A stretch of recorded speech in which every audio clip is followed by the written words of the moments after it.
Oh.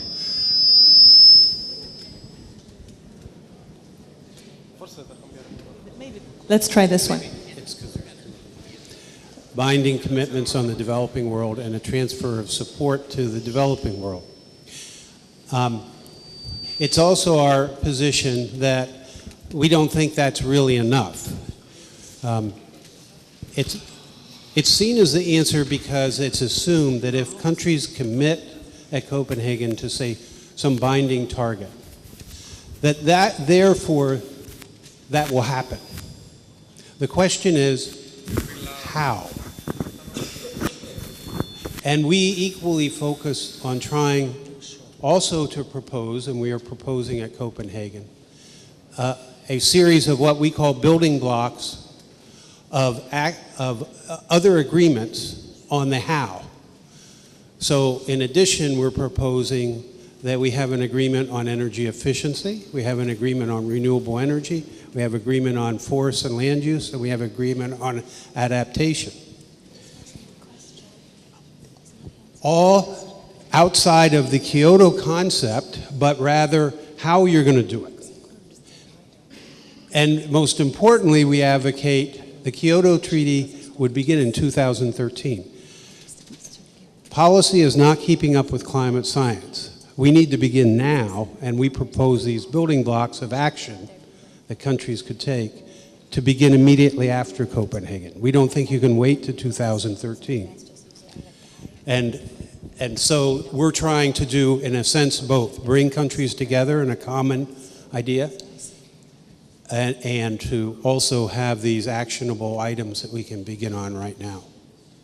It is a very difficult problem, though, because the kind of energy reductions that we need to make, the climate reductions that the science tells us we need to do, are extremely difficult to achieve. If you think about, it's often advocated 40% reduction by 2020.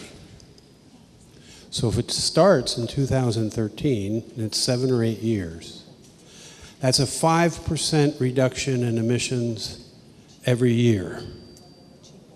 Or no, more than that, say about 5%. Well, one is on a global basis, we have never reduced emissions. We're still climbing. So that, personally, I can't even conceive how we could possibly do it. I mean, I would love to, but it would mean extremely difficult regulations, and to deploy that kind of technology it would be enormously expensive. It would be the only thing the world would be doing between now and 2030. The only thing. I mean, there wouldn't be buying any more TVs and all that. We'd be spending our money on, making our homes super efficient. I don't know, buying a lot of little motorcycles or something, and changing our whole energy production system. But the science does say that's what we have to do. So it's a huge challenge.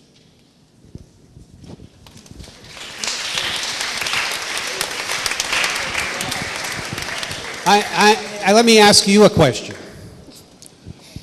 If you were Americans and in November you were going to vote in the election, how many people would have voted for McCain?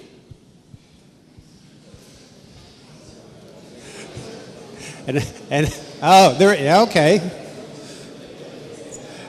And then how many would have voted for Barack Obama?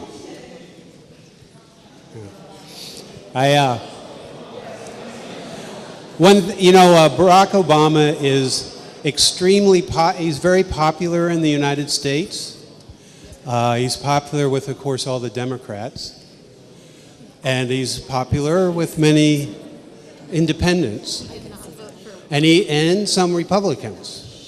And one of the best things about it is, at least right now, people believe that he's trying to do the right thing, and he faces very difficult problems, and people are willing to say, okay, we know he's working hard and he's trying to do the right thing.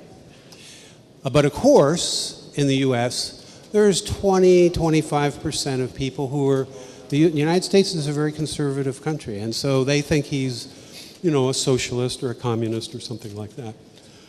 And I often say, he's popular in the United States, but he's even more popular when you come overseas to Europe or other countries. Because one of the best things is that I know the U.S. State Department and others is the approach he's taken has changed perceptions, and it makes Americans actually feel a lot better about being who they are and how they're perceived in the world. Because a lot of what has happened has been, it's upset the world, but it's upset America too. So it's exciting for Americans to have somebody who's thinking a new way and trying to create a new model for what it means to be an American. And I know, I'm sure there's probably nothing more that Barack Obama would like to be here today talking to you. Because I know the one thing he does love is going out to schools and talking with kids. And I think he would tell you the same thing. The problems Professor and I have been talking about, it's now your job. You're going to have to do it. So, thanks.